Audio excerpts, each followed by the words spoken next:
Olá, bem-vindos mais uma vez ao canal da Quinta Igreja Presbiteriana de Imperatriz. Aqui aprendemos mais acerca do nosso Deus, do seu Cristo e de como agradá-lo durante essa peregrinação em santidade.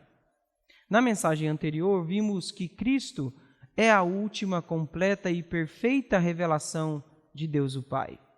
A pergunta que fica é: onde está Cristo agora?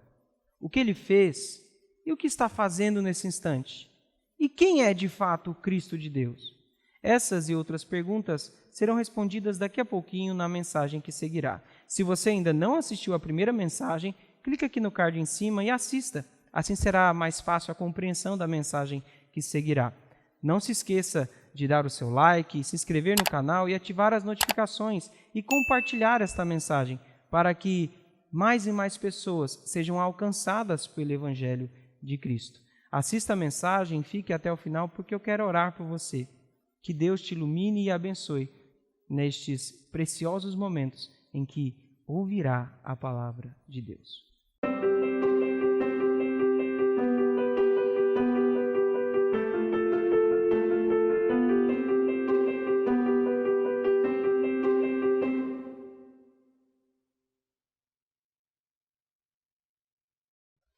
Meu irmão, abra sua Bíblia aí na carta aos Hebreus, capítulo 1. Nós ficaremos nesta mensagem apenas no versículo 2 e no versículo 3. Mas para que compreendamos todo o contexto, leremos o versículo 1 ao 3. Diz assim a palavra do Senhor: Havendo Deus outrora falado, muitas vezes e de muitas maneiras aos pais pelos profetas, nestes últimos dias nos falou pelo Filho, a quem constituiu o herdeiro de todas as coisas, pelo qual também fez o universo. Ele, que é o resplendor da glória e a expressão exata do seu ser, sustentando todas as coisas pela palavra do seu poder. Depois de ter feito a purificação dos pecados, assentou-se à direita da majestade nas alturas. Oremos. Pai eterno, agradecemos-te pela leitura da tua palavra viva, que nos atinge o coração, modifica o nosso ser, para que pareçamos cada vez mais com Cristo Jesus, a imagem perfeita do Deus Pai. Ajude-nos agora, ó Pai, através da iluminação do Espírito Santo, para que entendamos esta mensagem, para que aguardemos no nosso coração e que ela reverta-se em prática na nossa vida. Assim oramos em Cristo. Amém.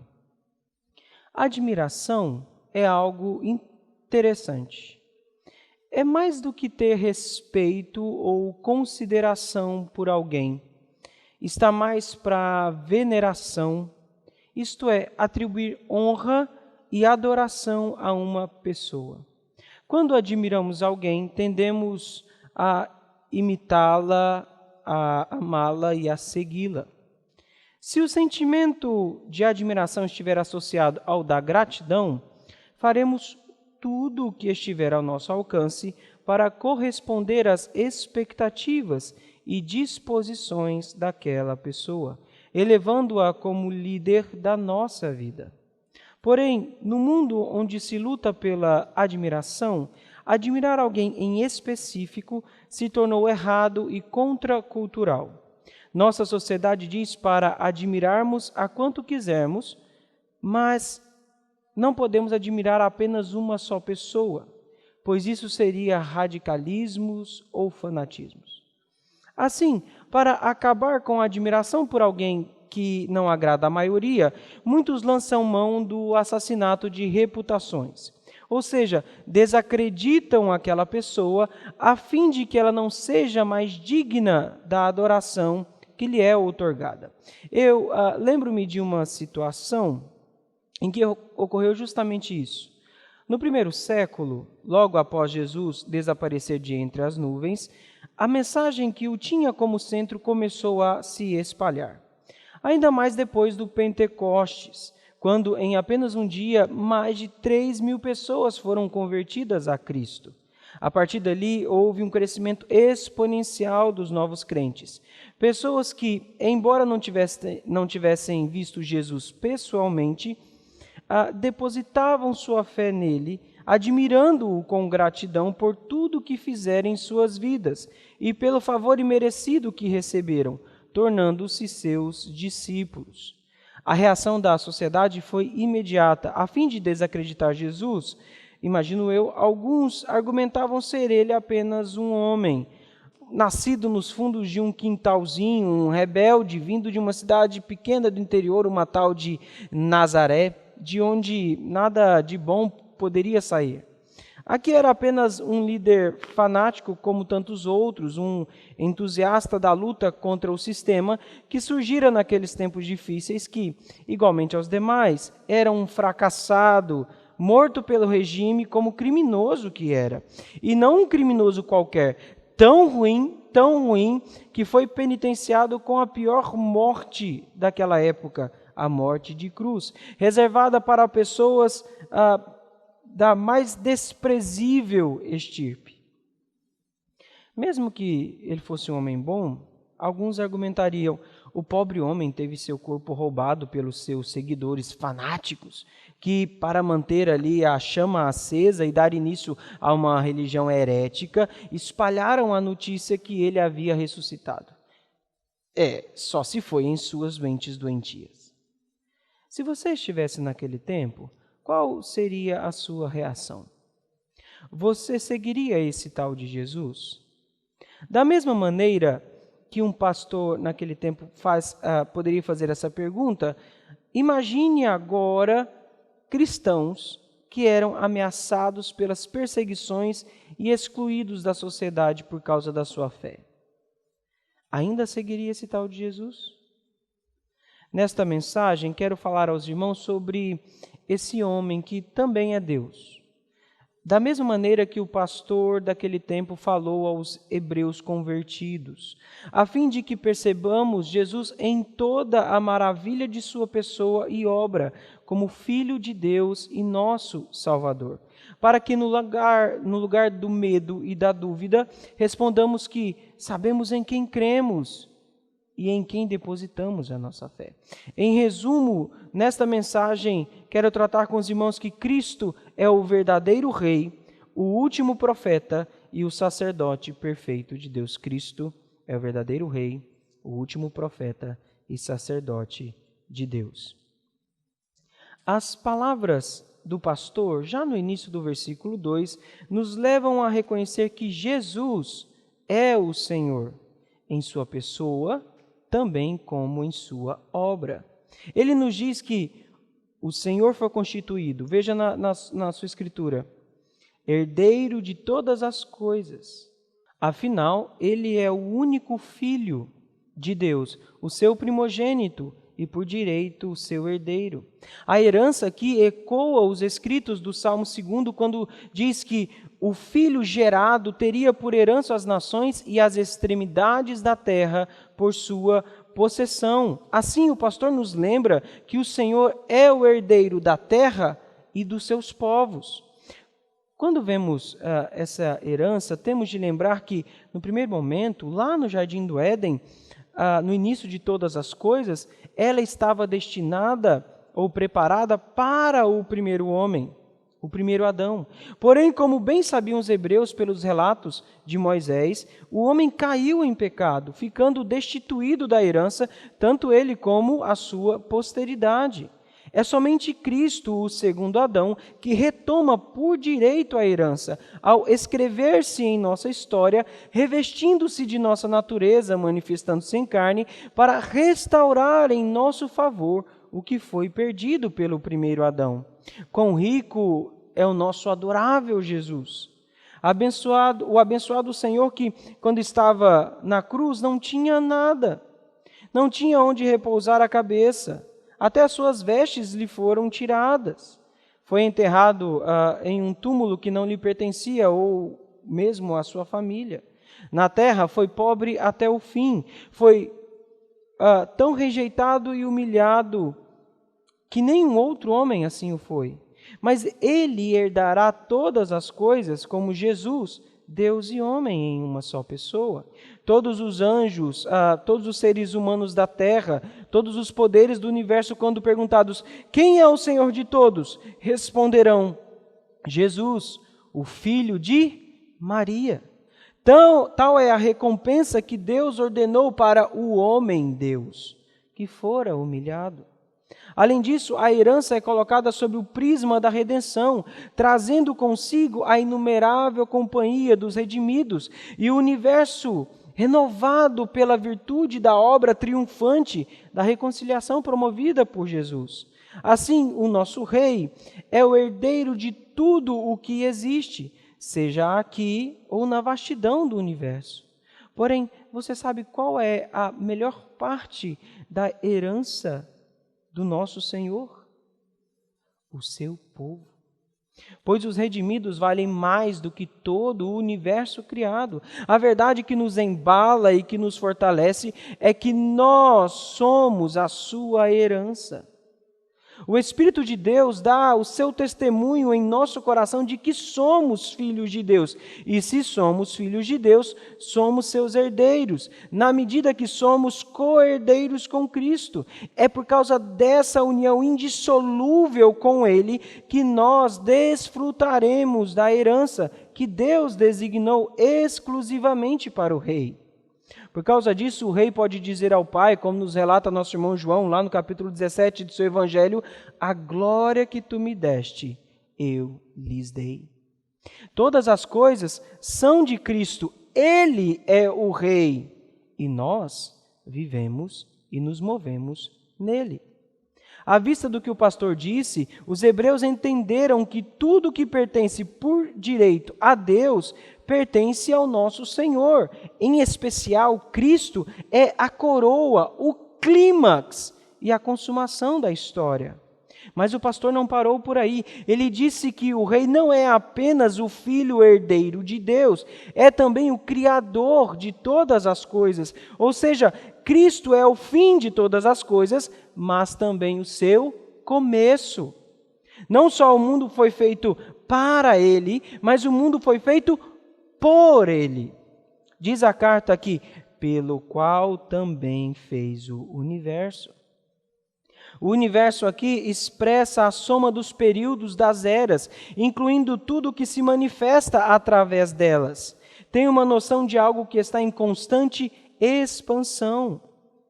O físico de Cambridge, Stephen Hawking, chamado de o físico teórico mais brilhante depois de Einstein, disse em seu best-seller A Uma Breve História do Tempo, que a nossa galáxia é como se fosse uma espiral de tamanho médio que se assemelha a outras galáxias. Parece um redemoinho de 100 mil anos-luz de diâmetro, cerca de 600 trilhões de quilômetros.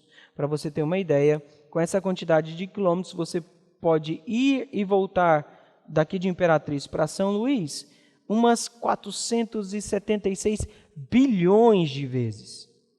Hawking disse que agora sabemos que a nossa galáxia é apenas uma dentre centenas de milhares de milhões que podem ser vistas pelos telescópios e que essas galáxias contêm centenas de milhares de milhões de estrelas. E é comum afirmar que a distância média entre essas 100 mil milhões de galáxias é de 3 milhões de anos-luz. Se você pegar essa parte de Hawking e misturar com o trabalho de Edwin Hubble, que baseado no efeito Doppler diz que as galáxias estão em constante expansão, você verá que a que fica mais distante da nossa galáxia está se afastando de nós a incríveis 212 milhões de quilômetros por hora. Sabe por que eu estou dizendo todas essas coisas de cunho científico? Para enfatizar, mesmo que imperfeitamente, o poder criativo do Senhor. Para e pensa. Ninguém da ciência afirma, desde que seja honesto, que o universo é eterno. Há um consenso que ele, em algum momento, foi criado. O ponto é, quem ou o que o criou? Tanto na ciência quanto na teologia, a base é a fé. Mas a nossa fé nos garante que foi Deus quem o fez. E sabemos qual o meio utilizado para a criação: o Senhor Jesus Cristo. Ele criou a partir do nada todo o grão de poeira nas centenas de milhares de milhões de galáxias do universo. E o nosso irmão Paulo afirma isso ao escrever aos Colossenses, que nele, Cristo, foram criadas todas as coisas, nos céus e sobre a terra, as visíveis, as invisíveis, sejam tronos, sejam soberanias, quer principados, quer potestades.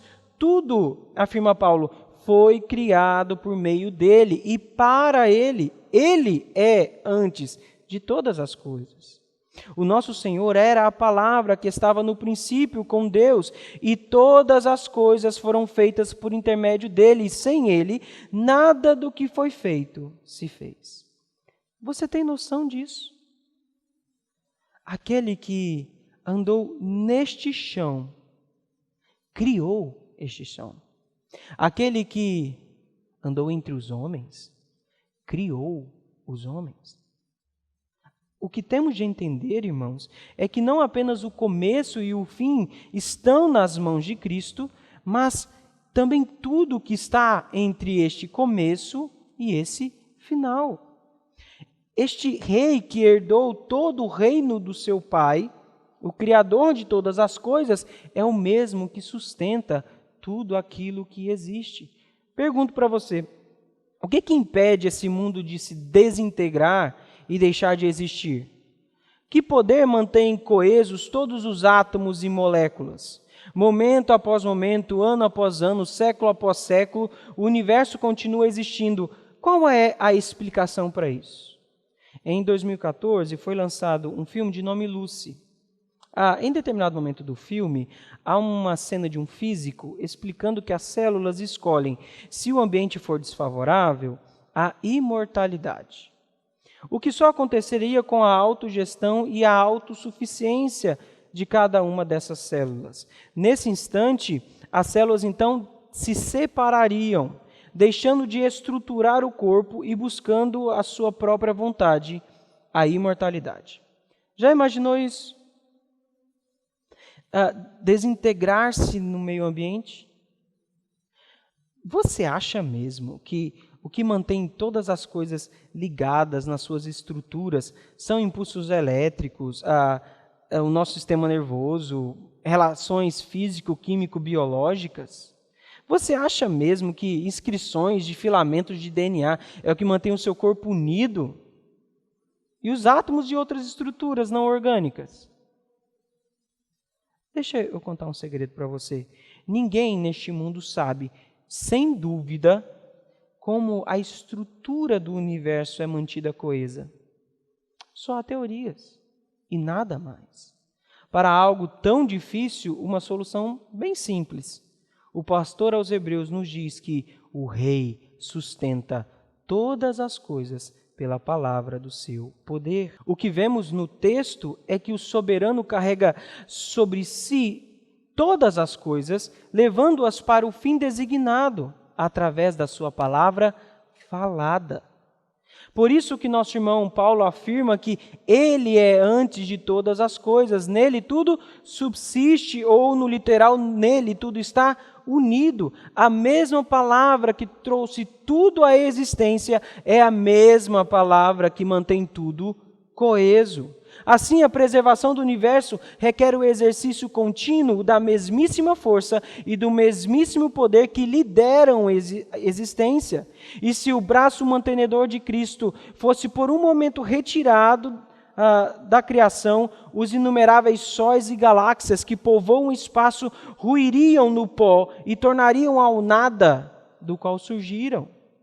Que grande conforto, meus irmãos, é saber que Cristo não está longe de nós, como que apenas observando a criação, mas que está ao nosso lado, sustentando-nos e nos dirigindo para o fim em que planejou. O nosso rei não é um rei confinado num castelo, cercado por muros intransponíveis, mas um rei que caminha ao lado dos seus súditos, ao nosso lado.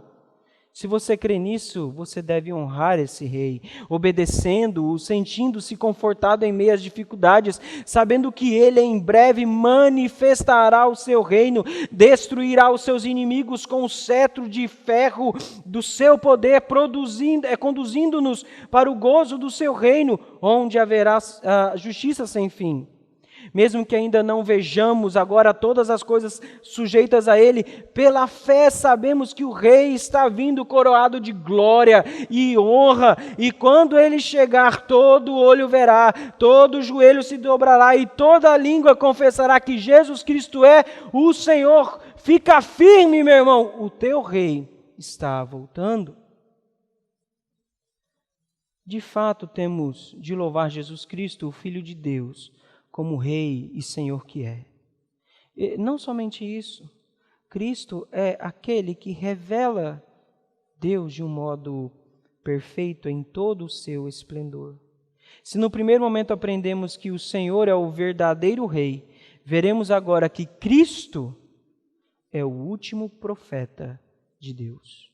Nas palavras do pastor aos Hebreus, Ele que é o resplendor da glória e a expressão exata do seu ser. De um modo mais literal, o pastor escreve que Jesus reflete a glória de Deus e carrega a própria cópia da sua natureza. Nessa pequena frase vemos as duas verdades mais belas e complexas da Escritura. Ao refletir a glória de Deus, Cristo é um com o Pai. Falamos aqui da sua natureza divina, Deus de verdadeiro Deus. Mas, ao trazer consigo a expressão exata do seu ser, evidenciamos a sua distinção em relação a Deus Pai. Falamos aqui da sua natureza humana, homem de verdadeiro homem. Ao escrever a carta, o pastor fez uma seleção de palavras que apelou para o sentido dos seus leitores, a fim de explicar a divindade de Cristo. É certo que tais palavras guardam certa impropriedade de analogia, mas como descrever o infinito por palavras que expressam o finito? No meu primeiro acampamento aqui em Imperatriz, fiquei curioso com uma situação. Nossa terra é quente, e como é quente, não é? As temperaturas batem os 40 graus aqui fácil. Para alguém que vinha do Sudeste, era quase que insuportável. Hoje, mais nem tanto. Na primeira manhã do acampamento, bem cedinho, lá pelas 6 da manhã, reparei que as pessoas usavam blusas para se protegerem do frio. Lembro-me de correr para o celular e ver a temperatura, estavam marcando os gélidos 24 graus. O mais interessante foi ver pessoas, principalmente mães com seus filhos, procurando os raios solares recém-nascidos da manhã a fim de se esquentarem. Pode parecer banal, mas essa situação ilustra bem o que o pastor quis dizer. Seria mais ou menos assim: Cristo é o raio solar do sol, Deus Pai.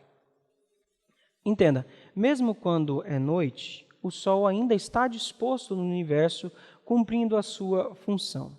Mas apenas quando os seus raios batem em nossa pele, é que, de fato, sentimos a sua existência. Sem Cristo estaríamos na eterna noite, observando à distância a glória de Deus. Ele irradia a luz que vem do Pai, assim como a luz do sol provém do sol. É Cristo que manifesta o brilho do Pai. O próprio Cristo disse que era a luz do mundo e não havia nele trevas. Entenda que o brilho de Jesus não é tanto a glória da divindade do Filho brilhando por meio da sua humanidade, mas a glória de Deus sendo manifesta na perfeição de sua humanidade, completamente harmonizada com a vontade de Deus. Por isso, o nosso irmão João disse no seu evangelho que o Verbo se fez carne e habitou entre nós, cheio de graça e de verdade, e vimos a sua glória, note, glória como do unigênito do Pai. Nosso irmão Paulo chama nossa atenção na segunda carta aos Coríntios, lá pelo capítulo 4, que das trevas resplandecerá a luz. Ele mesmo resplandeceu em nosso coração para a iluminação do conhecimento da glória de Deus na face de Cristo. O brilho de Cristo, portanto, é a extensão da glória de Deus. Ao dizer que Cristo era o brilho, os hebreus lembrariam dos dizeres lá do profeta Isaías que o povo que andava em trevas viu grande luz, e aos que viviam na sombra da morte resplandeceu-lhes a luz. Isso nada mais é que a essência de Deus sendo refletida na perfeita varonibilidade de Cristo, completamente sintonizada com a vontade do Pai. Essa refulgência corresponde à glória Shekinah de Deus, que lá no Antigo Testamento significou a presença do próprio Deus no seio do seu povo. A glória radiante da presença de Deus, que se estabeleceu como uma nuvem luminosa lá no Monte Sinai, quando Moisés subiu ao seu encontro, e que também foi vista à porta do tabernáculo, quando Yahvé costumava falar com Moisés ali, cara a cara, como que a um amigo. Essa mesma glória foi manifestada quando da transfiguração de Cristo, novamente acompanhada pela nuvem resplandecente da Shekinah de Deus, um evento que demonstrou que essa glória pertence ao Filho e não é apenas um reflexo de uma glória que não é propriamente dele. O testemunho dos apóstolos, lá no capítulo 17 do Evangelho de João, é que essa glória manifestada em Jesus era a glória que ele possuía junto de Deus antes que houvesse mundo. A luz brilhante, mais brilhante que o sol do meio-dia, foi vista pelo nosso irmão Paulo quando do seu encontro com Cristo lá no caminho para Damasco. Essa era a mesma glória radiante da presença divina. Assim como não tem como dissociar Deus de Cristo, não é possível luz sem brilho, pois onde há luz há brilho, e onde há brilho também há luz. E, portanto, não podemos ter uma luz sem brilho, nem brilho sem luz, porque tanto a luz está no esplendor, quanto o esplendor está na luz. Ou seja, Cristo é o resplendor da glória do Pai. Meus irmãos, quando vocês ouvirem que o Filho é a glória do Pai, traga à mente que a glória de Deus, ela é invisível para nós, até que brilhe em Cristo, e que Ele seja chamado da própria imagem de sua substância, porque a majestade do Pai é escondida até que se mostre impressa com a imagem de Cristo. Assim como o brilho do sol chega a esta terra, e assim nós descobrimos a existência real do sol, em Jesus, a gloriosa luz de Deus brilha no coração de homens e mulheres. Tempos difíceis têm trazido dúvidas em seu coração? Você tem se sentido perdido, como se não houvesse um caminho a seguir? Chegou tão fundo no poço que não consegue mais ver uma saída e está em densas trevas? Quero te dizer que há uma luz no fim do túnel. E essa luz é Cristo. Se achegue a Ele pelo ensino da Bíblia quanto à sua pessoa e à obra que Ele fez, seu santo zelo e amor compassivo, palavras celestiais e poderosas que serão a lâmpada para os seus pés e luz para os seus caminhos rumo à salvação. Você quer ver a Deus, meu irmão? Olhe para Cristo. Nosso irmão João disse que ninguém jamais viu a Deus, o Deus unigênito que está no seio do Pai é quem o revelou. Ou seja, diferentemente dos profetas do passado, Cristo é o profeta perfeito de Deus. Por ser a expressão exata do seu ser, revelou Deus como nenhum outro havia revelado. Mais uma vez, as palavras foram cuidadosamente escolhidas aqui, porque a expressão exata é a mesma palavra que usamos como caractere ou caráter. Quando o pastor aos Hebreus disse que Jesus era o caráter de Deus, apontou que ele trazia consigo a imagem do próprio Deus. Você já reparou nas cédulas de dinheiro? Que nelas há vários itens impressos ali? Se não, pegue uma nota e passe os dedos sobre ela. Há mais do que desenhos pintados, há ranhuras, enlevos e outros itens. Diferentemente do que ocorre nas impressoras da nossa casa, que apenas jogam tinta sobre o papel, para fazer o dinheiro é necessário um molde de metal milimetricamente talhado. Então, o papel moeda é prensado contra este molde, adquirindo a forma idêntica ao que está lá. É nesse sentido que a palavra grega traduzida como expressão exata quer dizer, ou seja, há uma exata correspondência do que nos é revelado em Jesus e a verdade de Deus. Como disse o nosso irmão Paulo aos Colossenses lá no capítulo 1, Cristo é a imagem do Deus invisível. Como explicou o próprio Cristo, quem vê a mim, vê o Pai. A ideia principal envolve não apenas uma identidade de essência do Filho com o Pai, mas mais particularmente uma verdadeira e confiável revelação ou representação do Pai pelo Filho. Os antigos profetas podiam apenas dizer, ele foi ferido por nossas transgressões, foi morto por nossas iniquidades, o castigo que nos traz paz estava sobre ele, ou mesmo, eis o Cordeiro de Deus que tira o pecado do mundo. Mas apenas Cristo pôde, de fato, cumprir o que havia sido revelado. Os profetas do passado revelavam um Salvador que viria, mas o último profeta de Deus não só indicaria a salvação, mas a realizaria em nosso favor. Como o verdadeiro e último profeta de Deus, Cristo não apenas revela a vontade de Deus, mas também a estabelece na terra. Como é maravilhoso saber dessas coisas, meus irmãos. Lá no Éden, a imagem de Deus foi arranhada em nós. Ficamos como que uma imagem embaçada de Deus por causa do pecado.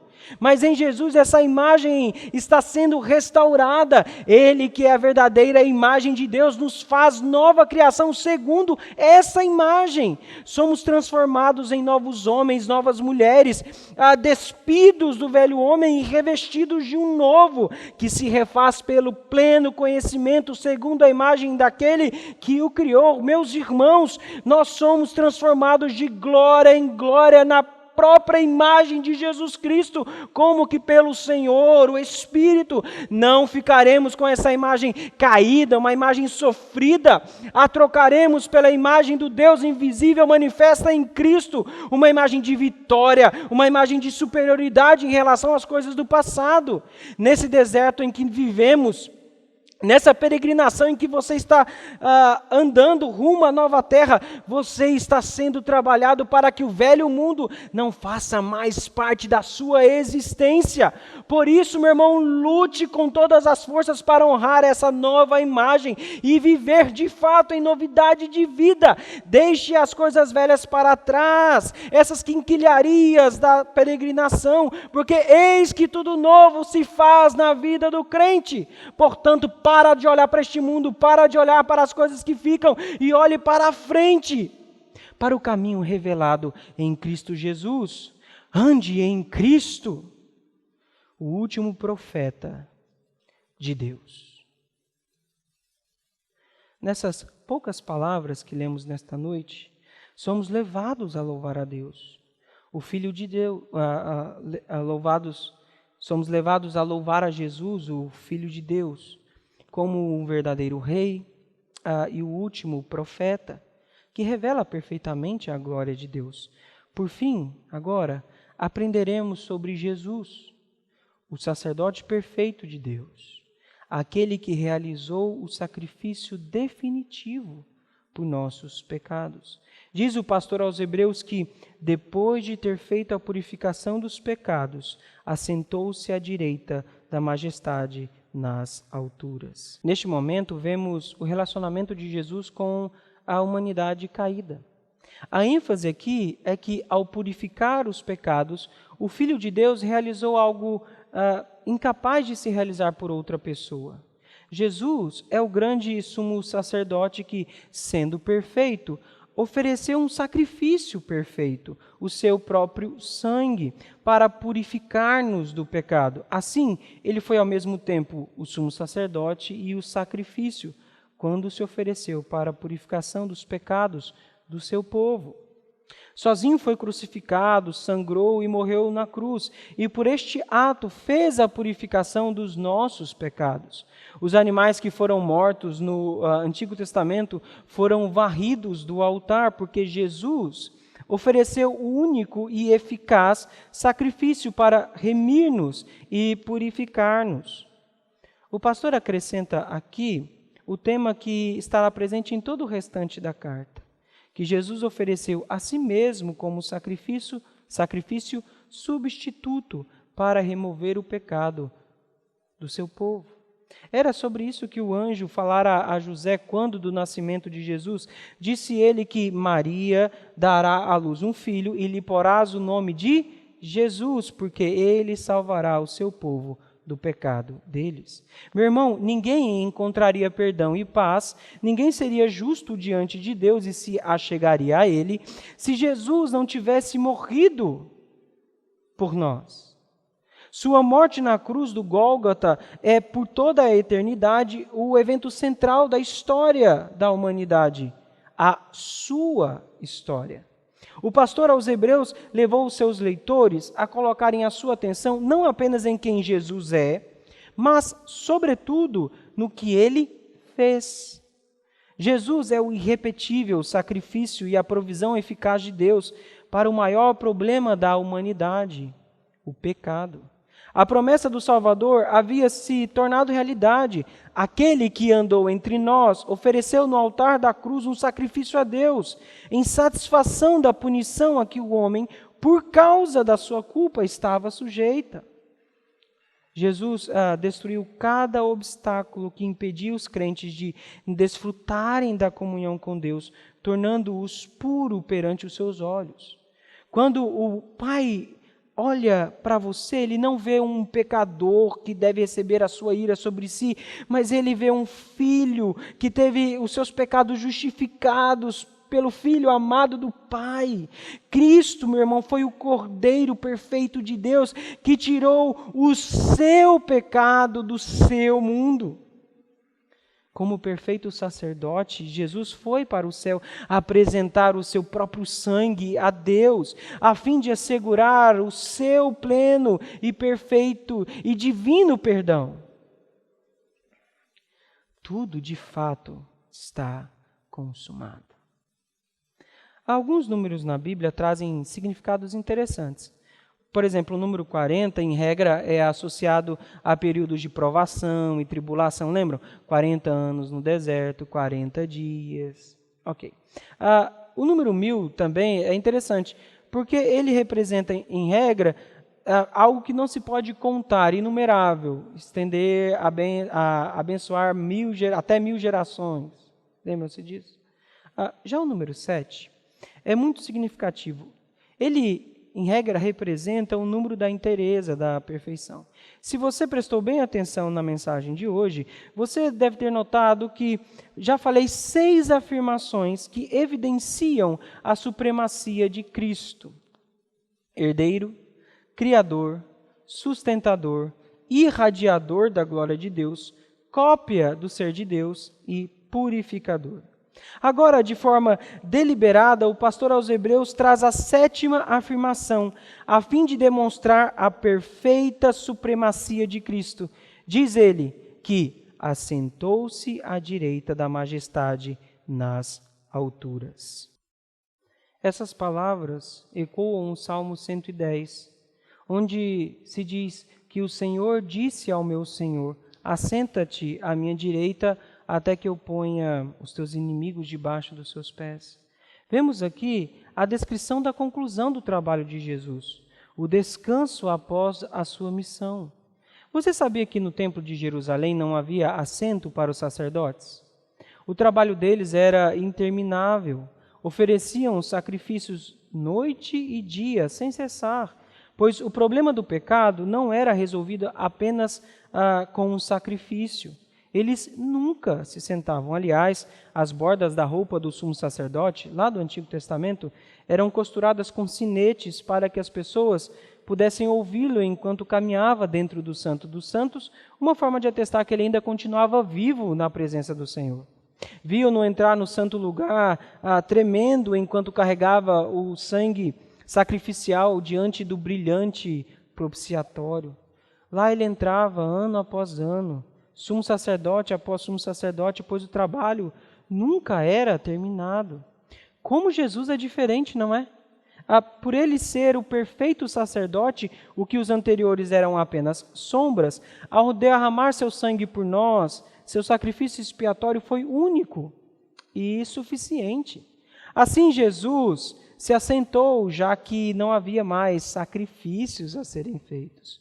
Todos os profetas morreram, mas Jesus está vivo, assentado na posição de honra ao lado do Pai. Este é o atestado da aceitação divina da sua obra de purificação, pois ele agora é recebido de volta à altura de onde desceu para a nossa redenção. Aquele que se humilhou por todos nós é agora supremamente honrado. O eterno Filho de Deus, que se tornou homem, está assentado como Deus homem no lugar da sua glória anterior, à direita da majestade, nas alturas. Entenda que a exaltação e a autoridade de Jesus foram concedidas como recompensa por sua humilhação, porque em sua natureza divina o Filho não poderia ser exaltado, porque já era infinitamente superior em majestade, glória e poder. Por outro lado, se o nosso mediador não fosse Deus, não poderia assim ter participado do reino e da glória divinos. A elevação de Cristo ao trono do poder soberano, à destra do Pai, só pode então referir-se ao que se chama de reinado intercessório, pois é descrito como resultado do seu sacrifício expiatório. Da cruz, gritou Jesus, está consumado. Então, tranquilo, como alguém que acaba de realizar o seu trabalho, assentou-se para sempre. Você pode pensar que, por estar sentado junto ao Pai em posição de autoridade, seria naturalmente o ofício de rei que Jesus estivesse desempenhando aqui no texto. Porém, o rei que governa no trono celestial é o sacerdote, que sacrificou a si mesmo para a nossa salvação. Sua presença ali é o eterno testemunho de que fomos perdoados. Aquele que governa junto ao Pai sabe exatamente como é ser um de nós. Contudo, imaginar Cristo sentado na glória não é, obviamente, sugerir que ele é inativo. O trabalho de purificação, que era o propósito da vinda de Cristo na terra, a terra de fato está completo. Mas, de outra forma, a existência celestial de nosso Salvador pode ser descrita como uma atividade incessante. Lembram-se da história do nosso irmão Estevão, que quando estava cheio do Espírito, viu em glória Jesus em pé ao lado direito de Deus? Essa visão e essa figura é marcante, pois o mesmo Jesus que se assentou após a consumação do seu propósito de salvação é o mesmo que intercede junto ao Pai a nosso favor, como diz a canção, e apesar da glória que tu tens, tu te importas comigo também. E esse amor tão grande eleva-me e arrasta-me junto a ti. Tu és tremendo. Por isso, nosso irmão Paulo pergunta aos romanos: quem nos condenará? É Cristo, Jesus, quem morreu, ou antes, quem ressuscitou, o qual está à direita de Deus e também intercede por nós. Quem nos separará do amor de Cristo? Será tribulação, ou angústia, ou perseguição, ou fome, ou nudez, ou espada? Porque eu estou bem certo de que nem morte, nem a vida, nem os anjos, nem os principados, nem as coisas do presente ou as do porvir, nem os poderes, nem a altura, nem a profundidade, nem qualquer outra criatura poderá nos separar do amor de Deus que está em Cristo Jesus, o nosso Senhor. Nesta mensagem, vimos que o nosso Senhor é o Rei soberano, que reina, que Cristo é o profeta que revela perfeitamente Deus e que Jesus é o sacerdote que ofereceu a si mesmo por nossos pecados, purificando-nos e intercedendo a nosso favor junto ao Pai. Eis aí o nosso Senhor Cristo Jesus. Para pessoas apóstatas, ignorantes, culpadas, contaminadas, impotentes ou simplesmente você, é necessário um Salvador que seja profeta para lhe ensinar, um sacerdote que faça a expiação e intercessão em seu favor e um rei para lhe governar e proteger. É exatamente isso que encontramos em Cristo. O que vimos hoje é o suficiente para o maior conforto e esperança que obteríamos em nossa realidade, porque Jesus é a resposta perfeita e suficiente de Deus para a nossa bênção eterna. Se você o tem mesmo como seu Salvador, não troque por qualquer outra coisa deste mundo, pois essas velharias aqui da peregrinação não se comparam com a novidade de vida que encontramos em Cristo Jesus. Mesmo que isso tenha um preço alto, esteja disposto a pagá-lo. O Senhor é o seu Rei. Curve-se diante da sua vontade, tremule em seu coração a bandeira do seu reino, para que todos deste mundo saibam que você tem um dono e que renuncia a qualquer outro deste mundo. Cristo é o seu profeta. Busque na sua palavra as revelações que te trarão luz, abandonando os falsos ensinos e palavras doces, ditas pelos auto-intitulados apóstolos, bispos, pastores, que nada mais fazem do que afagar os ouvidos do seu coração idólatra. Fuja destes homens. Jesus é também o seu sacerdote, o único caminho para a reconciliação com Deus. Achegue-se a Ele, confesse os seus pecados e necessidades, confiando que nesse sumo sacerdote você terá tudo o que precisa.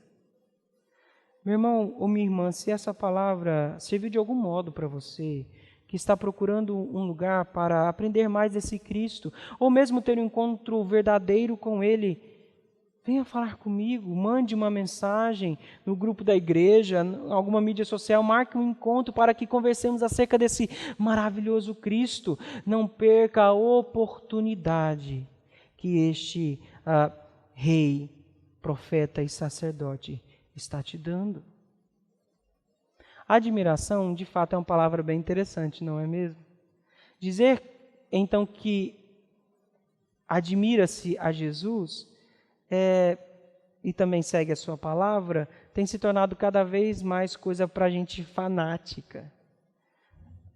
Nossa sociedade utiliza a mesma tática da sociedade do tempo dos hebreus. Querem então desacreditar Jesus, a sua vida e obra, para minar ou até mesmo acabar com a admiração e gratidão que nós, o seu povo, sentimos por ele. Estão prontos a encher os nossos ouvidos com qualquer tipo de historinha para boi dormir. Quando essas vozes chegarem, tenha coragem, assuma a sua posição de filho e daquele que crê em Cristo e diga a eles: olha, eu não sei por que de Deus o amor a mim se revelou, porque Jesus, meu Salvador, na cruz me resgatou. Não sei o modo como agiu o Espírito Eternal, que um dia a Cristo me atraiu em convicção real. Não sei o que de mal ou bem é destinado a mim. Se maus os áureos dias vêm, até da vida o fim. Não sei se ainda longe está, ou muito perto vem, a hora em que Jesus virá, na glória que Ele tem. Mas eu sei em quem eu tenho crido. E estou bem certo de que Ele é poderoso, que guardará o meu tesouro até o dia final.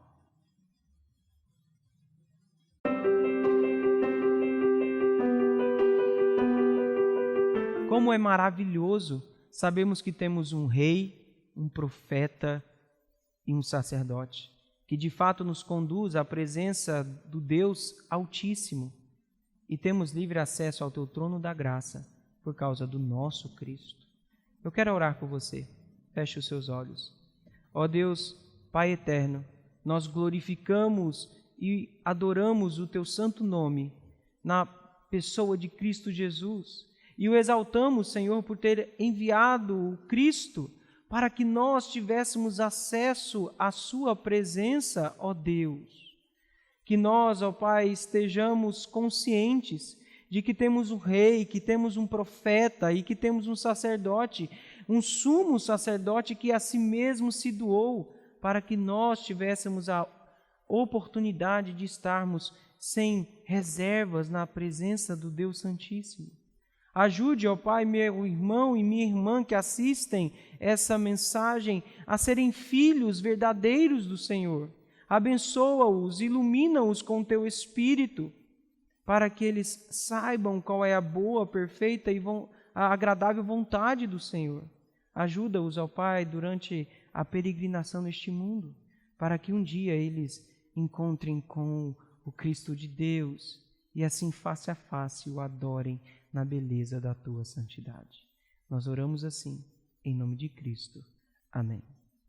Meu irmão, se você ainda não é inscrito aqui no canal, não esqueça de dar o seu like, se inscrever e ativar as notificações. Com esta ação você ajuda o canal a crescer e a compartilhar a mensagem do Senhor para mais e mais pessoas.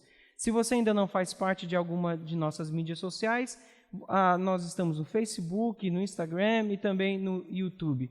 Se você não tem como acessar diretamente, é só pegar o seu celular, apontar aqui para a tela no QR Code que está aí aparecendo, que você vai diretamente para o Quinto Online, um aplicativo que reúne todas as nossas mídias sociais. Você sabia que pode ouvir as nossas mensagens no Spotify e no Deezer?